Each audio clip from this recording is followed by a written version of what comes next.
तो आज का हमारा टॉपिक है पॉलिटिकल डिफेक्शन, राजनीतिक दल बदल। इसमें होता क्या है कि एक पार्टी का मेंबर है अपनी पार्टी को छोड़ के दूसरी पार्टी को ज्वाइन कर ले रहा है, लालच में आके, सत्ता के लालच में आके उसको हाई पोजीशन, हाई मिनिस्ट्री मिलेगा और सारी फैसिलिटी। जब किसी देश में ज़्यादा होने लगता है तो देश में राजनीतिक अस्थिरता जाती है। तो इसको देखते हुए कुछ नियम बनाया जिसे एंटी डिफेक्शन लॉ कहते हैं, दल विरोधी कानून। तो इसकी शुरुआत हुई कैसे थी जानते हैं।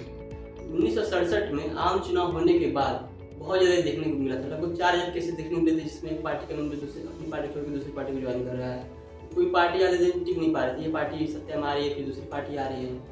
इसी को देखते हुए आगे जाके 1985 में 52वां संशोधन हुआ, उसमें 10वीं अनुसूची को जोड़ा गया। उसमें क्या था, एंटी डिफेक्शन लॉ, राजनीतिक दल विरोधी कानून।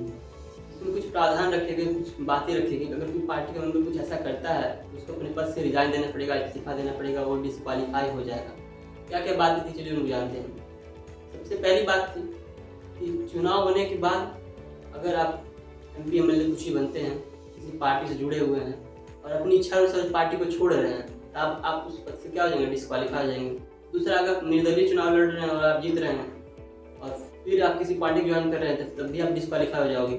तीसरी बात ये कि अगर आप नॉमिनेटेड मेंबर हो, जैसे राष्ट्रपति नॉमिनेट करता है, 12 लोग का ऐसा कुछ होता है, तो उसमें अगर आप नॉमिनेटेड मेंबर हैं और किसी पार्टी को ज्वाइन करना चाहते हैं तो 6 महीने के अंदर ज्वाइन कर सकते हैं। अगर उसके बाद ज्वाइन करेंगे, 6 महीने के बाद ज्वाइन करेंगे तो आप डिस्क्वालीफाई हो जाएंगे उस पद से। तो होता है कि अगर कोई पार्टी किसी बात पर वोट कर रही है और आप उस पर वोट नहीं कर रहे हो या आप उसके अगेंस्ट वोट कर रहे हो, तो अगर ऐसा कुछ करो तभी आप डिस्क्वालीफाई हो जाओगे। इसका एक्सेप्शन क्या था कि अगर एक तिहाई मेंबर चाहें, किसी पार्टी के एक तिहाई मेंबर चाहें तो सिद्धांत की बेसिस पर अपनी पार्टी को छोड़ के दूसरी पार्टी को ज्वाइन कर सकते हैं।